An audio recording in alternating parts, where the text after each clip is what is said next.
see what's in XVI, Roman numeral 26. Yep, that sure as hell. You know, I had no idea. Because, you know, you guys were talking about Dr. Jekyll and Mr. Harley. You heard about Dr. Jekyll.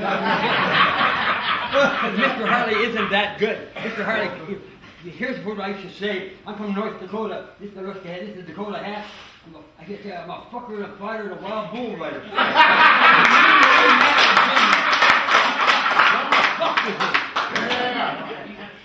That's what I used to say before I became screwed up. And before I met Charles Del Rente, see that picture there? That's my judge. That's the judge that got me into the program. Judge Charles Del Rente, March 4th, 1986. That's my sobriety date. And that's when I walk in. My wife had called the 911 number, and guess what? The two big policemen came, stood by my bed, and by the time they got there, I was already asleep again. They said, "Wake up, Mr. Harmon. We're taking you downtown." Oh yeah, we're at downtown. We're taking you to jail. Taking you to jail. Well, for what reason? They said, well, when somebody calls 911, some person's going to go to jail, and you're not the one with blood on your nose, or something like that. And you know, but she they said on the way to the car, they said, hey, she's drunker than he is. See, she was an alcoholic too. She was an alcoholic. I say was because she's dead. If you're alive, there's no was to it. It's an is. Alcoholism, not alcoholism. And but you either got it or you don't got it, and you're probably born that way. And you know, in my case, I think I was born that way. Because what it was like, what happened, and what it's like now.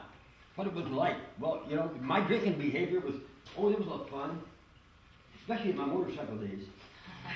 Drinking whiskey and riding motorcycle, boy, that's exciting.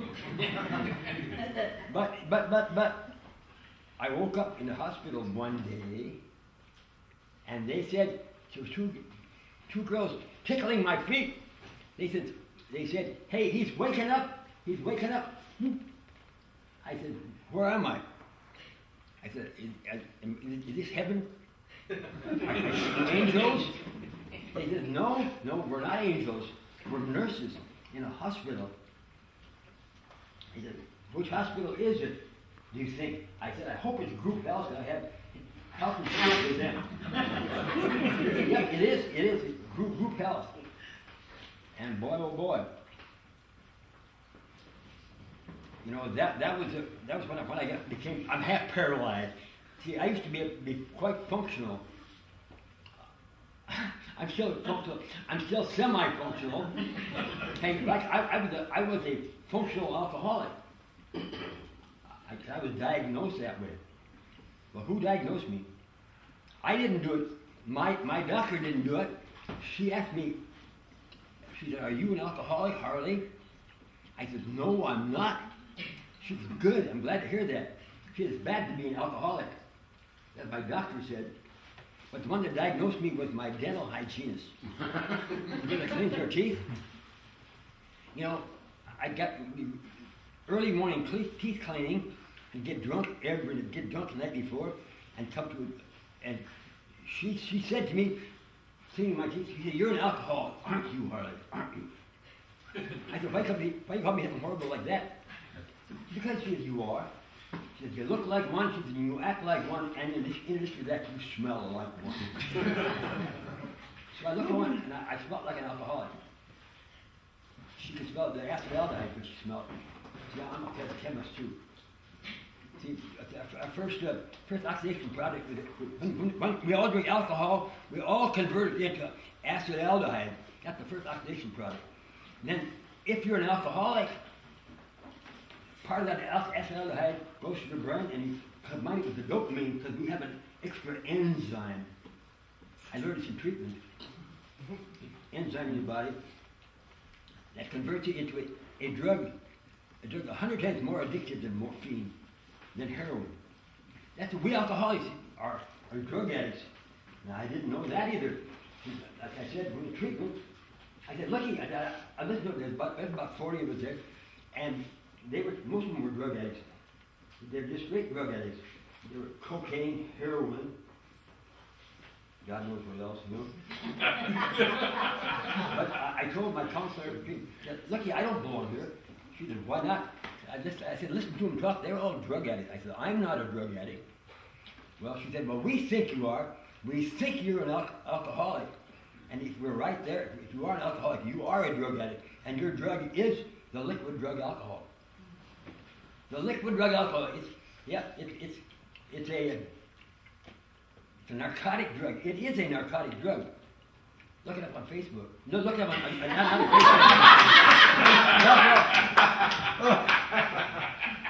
The internet, like Google it. It's a narcotic, but they don't call it a narcotic. They don't call it that. They don't call it that because the U.S. government they want to see they get tax money off of it, and they just like nicotine cigarettes. Same thing. They get tax money, lots of tax money, and so they don't call that a drug, but it is. It is. It is, and a narcotic is a drug that puts you to sleep.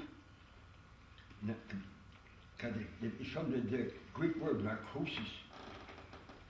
It's a same word from it. And it's narcotic. And you know, I've been to sleep behind the wheel so many times. Driving and go to sleep, and next thing you know, your car is crashed.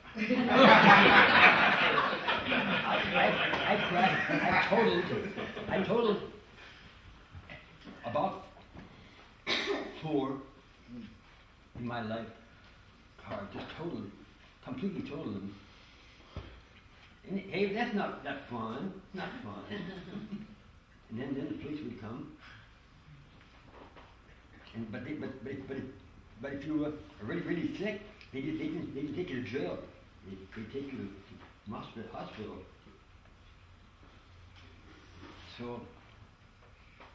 So that's the way it was. That's what it was for me. Then what happened? Well, see that picture there? That's Judge Charles De Laurenti.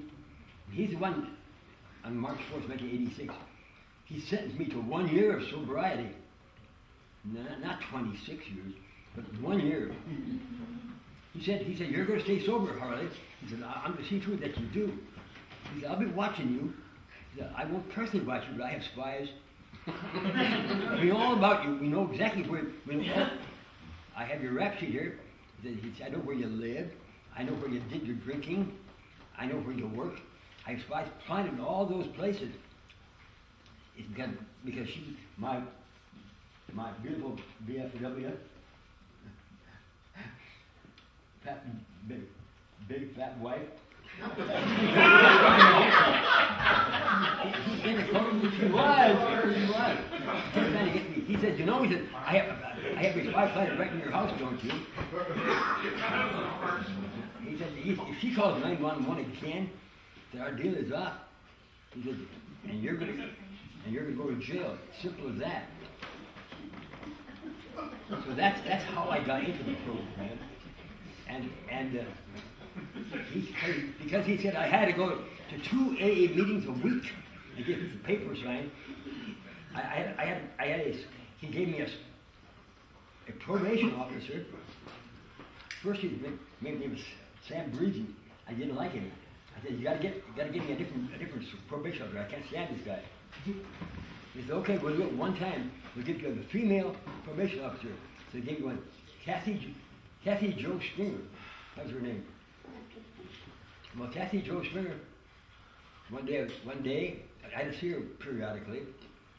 She said, we got a letter about you today, Harley, from your outpatient treatment center. Would you like to read it? I said, well, certainly. I thought it would say that Harley Harmon is one of our better students. He understands the huge concept of alcoholism. Nope, it didn't say that. It said, this man is a late-stage chronic alcoholic with 0% chance of recovery. He will not get well. He will not sober up. That was 26 years ago. And I said, that's strange that you say that. I said, we don't say that at Serenity Hall. She said, what do you say at Serenity Hall? I said, we say, rarely have we seen a person fail who has thoroughly followed our path. Those who, you know, those who don't want to recover don't, but those who want to will. So I said, I'm on my way to recovery. I'm not recovered yet, but I'm on my way to recovery. Yep. Well, so here I am today, on my way to recovery. because you know, it says that in the big book, it says we are 100 alcoholics that have recovered from a hopeless state of mind and body. But it doesn't say that we've recovered. It didn't exactly. Because there's no hope. There's no cure. You're not going to become a normie. If you're an alcoholic, you won't be a normie. We're born alcoholics. And there's nothing thing we can do about it. Not a thing. Except go to AA meetings, go to your weekly AA meeting, buy a big book or steal a big book or whatever, get a big book and read the first 164 pages. And that's what the AA program is. And the first 164 pages of the big book of Alcoholics Anonymous. And lo and behold, and see, when I first came into Serenity Hall, I said, no, I said, I'm not one of you people. And my name is Harley Harmon. I said, and I am not an alcoholic. I'm here because of the court only. I said, when my year, I have to come for 1 year. And when that year is over, I'm going to go back and go and get drunk. I'm going to go get really, really, really drunk. I said, what I'll do right away to celebrate my birthday, I'll go to Las Vegas, Nevada, and I'll get a hotel room on the Strip in Las Vegas, and I'll have the booze sent up to my room. I'll stay drunk for 3 days and 3 nights. And I'll maybe get a couple of girls to help me drink. Las Vegas. That boy, Harley. Las Vegas.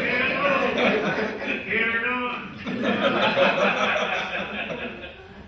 Las Vegas. Well, that's about all I got. All right.